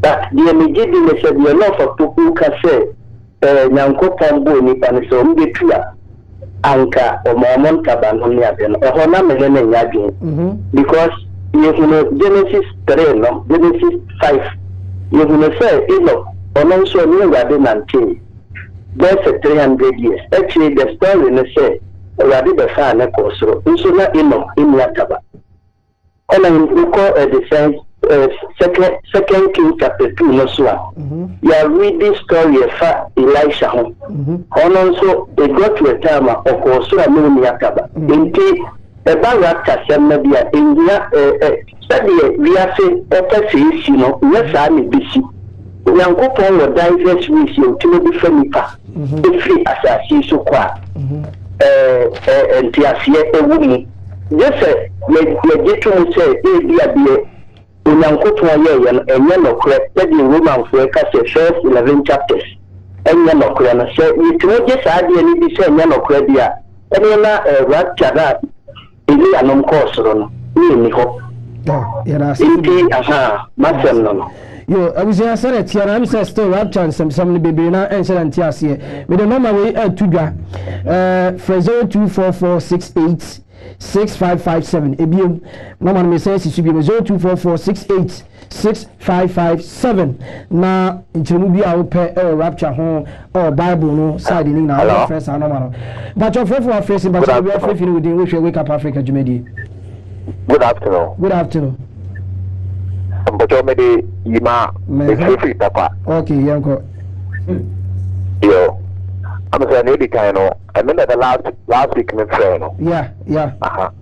But I'm saying last week me can say and yeah Roman for on the Christian empire. Okay. That time no the also execute. Yes Christo well Matthew chapter 23. Verse number 8 down also no. Yes you can say we also no mama yen true be ala father. Inti sanko for me say I be inti no more food father. Because the Christian use every reaction. No woman for one traditional worship. No woman for one traditional worship. No man be one traditional worship. I have some. If you read the Acts no, the book of Acts chapter number 16. But 16 down was one. As much for the court, I could walk a cassette woman from some trouble. If you know woman from the Christian by woman from a political people. If you know of Israel, or map on some and almost 18 put independent. You know woman from the Christian by yes, to Matthew 18. Okay, Bible, they need one thing. Matthew chapter 16, verse 18, yes, to say, upon this work I will build my church. Also in Greek, in the Greek, in Kaya, Don't forget New Testament, I'm not really one can. Okay. We have 70 now to find something.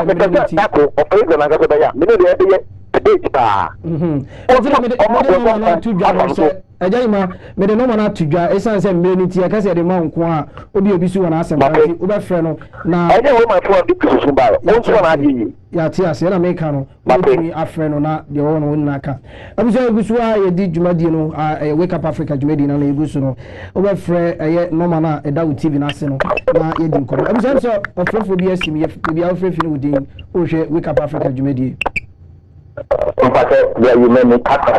okay boy ma yo me say man na also to captain say this Christo ko abade e country ela mighty now no kan ka this Christo na big Christo so me ya Christo so obo wi afi de country you ma o to captain na for class in the Egypt Christo so obo wi e bi ya afi country then this Christo so okay and it's all about them or then the country to me say massa na o ya ni for class after na Obmission no me ban. I met a class is now so the Omana. You look at the country, might be friend about them. And I don't know about it. No one I have to chew at back then of the man. You look at the country, you should eat a class of the baby at the with my okay. Emmanuel, I felt it more than several times. I know to me, I said, thank you. Or could only near quotation. Okay. Much no to you. Besides, I want to try Matthew. No, Matthew, no try Matthew. Okay. Matthew, Nanai. Just say Matthew, try Matthew. No. They say, oh, I have the no Matthew, no Matthew. By mistake. Only no try Matthew. No. Okay. I don't know, a mistake. No. Bible da wan no no mo ha no mo say o mo show you ana mo try da bi o na fa ye no bebre anonim na Matthew na art na Matthew obi wa bi na kinka Matthew 9 o say Matthew no Matthew no okay abusam so for bia afresi ba che bia afrefi no din o hwe Wake Up Africa dwumadi me mo ha ye papa me jo so pa me din dia fact me kakra wada roma Matias here see what I remember me bo fa Israel paso e wo ele zama hodoa wo dia betuja no na no wo ka sen bi difa say fomu kuma den instead of to me kuma ni pano e no krepa na ahun se no bi so pe Jesuits schools ahodo no o pe se wo ade nti no bi wi school a nya sen kwa rope atade afa no wi school o bi wi school na eni ya sentence so but ma ya drink ko of Israel as Batakari no a spiritual way for Africans. The degree and not a mind be African Batakari yes. I didn't need the school, yen say Batakari. But you say a quadru, say in school, yes, so I'm telling you. So, and killing now, actually, I didn't see the show. I dream of Mukuman for the new school in Kwan. You clear for Nankatane, Yapian, the Mayan, I mean, you do Krumon. This I say. Onyankopon bo ni pa no ode ahama ye se yemfa sa ye ho ya de no de Bible ni pa hu eno da ntan ya haban na de ye na no na pro wata sini na ate frediane e de amayen but this time no ye use fertilizer and ye petrochemical remain omo pata ke de fertilizer petrochemical any biochemical MY because chemical bia ye virus react into kwata sini mu a aduane e de ho ye nyina no ya dia ekum yourself na wo yemu no titiri ni ya adwene no enti ifu amaman me challenge obi bia say opa obi a peto ho pomde mu nsam yiye no se ko bia sebio na niefa ni be na nya adwuma ko se die wo ya amaman enti o sha Jesuits for ni bebre Jesuits for ni bia o Ghana sentence regiment ni mbi omo wenam bebre ebi kura nwenam omo ye vegetarian because omo ni say amama ba wo system ni mu a e block emoja na e je ni pega computer system no emoja na ye wuja no e block da moja na mani ntini kwa adwene ni kama ni kwa ya eduma e mu ka da bi nya sase bi se bi tra e wo se nipa etu ne bo aditie na ye sua ade free mu ye beda ase and so the three that out one commercial was good. My name is Akwesi Dia from Kumasi. We love this program and we will listen. Okay, Akwesi Dia say the information we have. I say, good afternoon. The Jesuit secondary school do not force people into the ideology. 2 of my children finished Jesuit school in Zambia. They are all Church of Pentecost. Hello. Good afternoon. Good afternoon. We message now. To us on enko udini baby afrefi. We should wake up Africa. Papa we did ko dia kum yan ka setri asifusu. Okay, Papa yankwe. Papa mba. Ya kan se meda offer ya opoku dan kwase e won nsem pa o ka kire Ghana manye bi nyina. Any offer Israel. Na me no de me ka kire Ghana manye na se me papa nyuma dia mudi me bo ju e hu da wuro tini nianom so mun tie bi no bi se me de me kwaso nkini nya ho kwan we se me yese nti aya hu ka kire bokran po mu no sasile o de hu da ta mu tu bi na gube na me de me kwaso ti ba pa no na me de a kire me mo flam no mo so aye dey mo papa pa ni bon dey and I say o papa of fire say ni ti hu ni de nka me nya ba ko pe de tu ni de mo anka be bua mi yo yo ya te yo well, my message is Zambia for some. Now, I say good afternoon. The Jesuits at secondary school do not force people into their ideology. 2 of my children finished Jesuit school in Zambia. They are all Church of Pentecost member. They are SU in all the school, except some very few who go to priesthood. Please get modern information before coming to the media. Don't depend too much on historical fact. Richard Kojo Mensa from Lusaka, Zambia. And the whole also other message. Lusaka, Gambia. Good. Another call about baby Alfred Fino. Oh, share Wake Up Africa Media. Good afternoon. Good afternoon. Make a Kumase. You are the where do you meet you? Okay. Yeah, papa na offer na o chemi say rapture na yeah Enoch tu kwosoro na kwenti kwosoro no on kan hu say yes no you need power so to kwosoro first half na to kwosoro mu say you ka tu kwosoro no and just I think we said the no so wo e ma mi no mu tifi ana ru bi wo baby man to ka sa any pay there ni there dey e wo soro that means so to kwosoro maybe I don't want to say what according to meaning the from that means over down. If you cast Enoch to course, so that means to course to far. Enoch couldn't be a higher. A be. It's not to me say, okay, what I did to that, that's a good mouth say, will be able to course over. One comes in the past, there will be a try. Or a bear, or be a heavy. Every idea, watch on that bear, a washing channel, and they heaven. Because they look to game out of now. Why wouldn't you also be heaven? You don't continue to tell me from a branch. Oh, no, the second because there also. It's about to be above you be higher heaven. If you look into the post, let me get you to go to real Papa. I mean, there also. Yeah, it don't have to think that. Papa, yeah, that's no church in my Odiaba. Where's the say, I'm begging you, please. List all the Jesuit schools in Ghana so I'll avoid my children not to go there. You obviously have no. Hello. Hello, but your friend, but your friend, maybe our friend, the Wake Up Africa. But your friend, I did yours. If you yours, a giant way. But your madam has made your palm with now. What I say, I've offered it on one that I actually. What King James version. I was like, more a UK mutual harvest, or maybe the richest, one of the richest family. But a woman like in this verse said, where the Amas is Cadiso or heavy, there was any idea, they were quite a watching.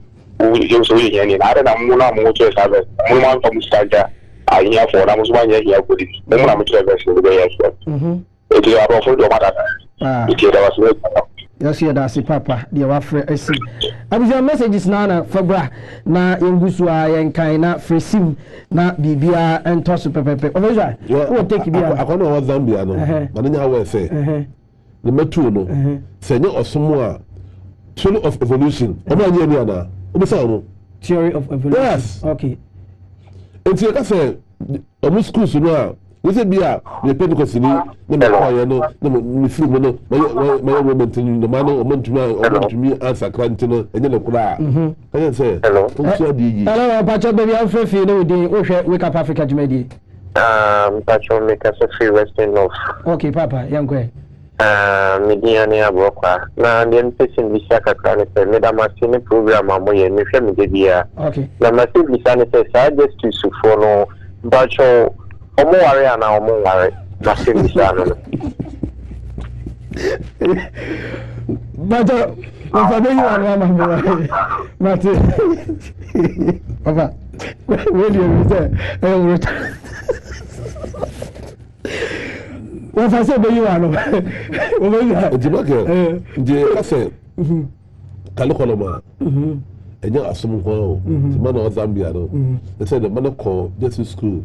But I'm more Pentecost for Calocolum, no, and a matter. Yes, I don't know. Okay.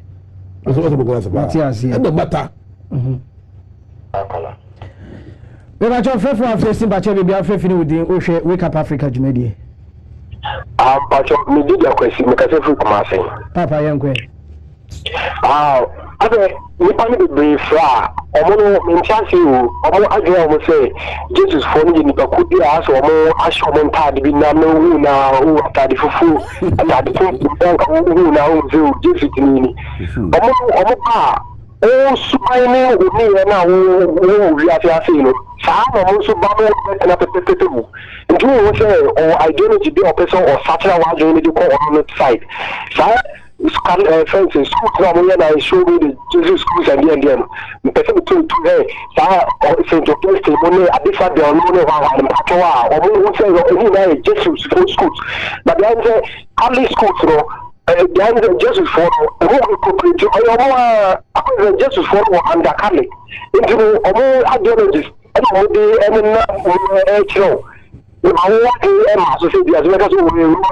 Pentecost school, but St. Augustine, St. Peter's money now, but all Jesuit schools, German class here. I hope they say, we back on St. Augustine, I don't know when. I would say Jesuit in them, but that's the I'm saying the Tiano and a bre. My quiet Emma Bibiano, a course of Pepe, and my messages in M said Bibrina, and Matimia kind, Bibrina so Egusua, and I'm Quimo Eba. Now, and then come dear Yedi, you know, a far Jesuit in Commano, a Fenin, Yenino, Amayatia, CSA, and conform our powers pa, we are say. Now, so Nina Mono, Omugusua, Omuyejma.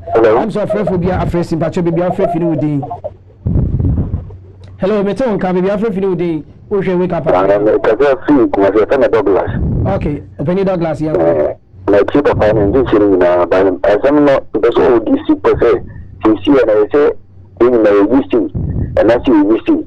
You need to see a day, you doesn't know, can never blue, but yes, you're the pan, one kind. And don't let me see the say, you done who you see, and I see my wisdom, you see, and the money to and quick.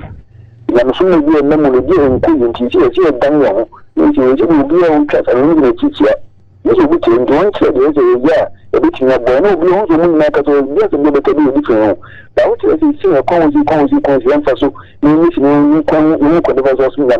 I'm saying, boy, I can say the basic and no more blame with the yes, that's it. Oh, also comment with the Abba. I was here, it was why I didn't come out. Na sani ye kanu Jesuit from common na yegusua yedi fa enejumedi ho sani mpeni enyada hello bacho ofrefo afresi bacho bibia afrefini udi o hwe Wake Up Africa jumedi hello hello bacho meto nka udi ni bibia afrefi me ka free wa sesi pata kwa okay papa na udi me ka free wa sesi pata kwa na bacho udi so me leading John Ashman. Okay, eja yankwe. The muka na offer your muka easy muka na I no cre. I no cre. Free time of slavery. Slavery time this is any minimum na in democracy in religion any school where in your na omo plans media. But follow me for a very long time. Then I'm in my studies kakra the my passes kakra you can na no cre na say me more you say Africa be dey one adisa ahin for Africa na united you need to have democracy school and you have to start current curriculum of school I'm fully trust me there's nobody president whatever beyond me with a massive that's baby so what the audio ba abusia am say ebre ebe man kwan say na city no aka yen 2 minutes na yen trash bibia out and adwumedie no am say akọ obia square esan say nsem efimu baaye no say na tie ni na wofa kan ya de Israel kan yen nyina no ene ama ya am say ofrefo bia san afresi mbiem hello me tell nkan pa che bibia afrefi ni wodin ya fami damaje me kasa Africa je bia uchi region no okay I say Adiana Moche free Saturn na be say nkofo bibino aso mo adwe ani adisano hu wonu se obibini ankasa no nyonku bibini ka ne kwetire na onpe ya kusi bini na kan kwa no me ni je ho eni se nipa no ankasa no mu nipa te say ya na so mo buta ni adisano mo se no mo de no so mo de say ade enti obi be che obi che adisano obi duo na obi se me ba ni ya ni wa keke enti ni ba ade a musuban no mutibia ni na omo ye na maka obehia ade ahun se no bobo ho ban eye wa na nso obeba na obey complain be ni se ya bele mi je ni se gbogbo me da ma se kwa ya mi se mo na esi e da si igusu a ye kasa abusia se ne ebre no etie no em se ode ba ku be hye mu mai menim se foforo be sa ba na bie mu amaye na ya sa ato aso dia na men company for na menje omanu ise metwato am say omo say ko bibia yako na mpanyinfo no entumi ni endi nkomo over last week next week over the other one we be gang of over is that okay family no tuja na you no tapado and a week on top of it yeah baby what professor say after the la you need to know okay na I'm friendly okay and the number of two job 0244686557 0244686557 ofra enkomodie bia wo bia no ono ebedi na bibia akospepe abusia aha ena brebe my kwan na yedi bibia si na before say yebe kono 17 February 17 February ediko eba asanwe so na ebedi nkomo am say we putupru na abem 17 February ebeba asanwe so because ono ngwampa na anyade ebeba asanwe so ebedi nkomo enti de wo hono no ti mon prepare na mpenifo eja benito ene mpenifo mon tenase na mon prepare ebeba ho na ya ba bedi nkomo aha ana bre ebe man kwan a na edi dwedi no ebesi ya medi ni Michael Asma oboade eboan bi ma na watwe bi mu ebe sen hia na ye di nkomo a ese memo bye bye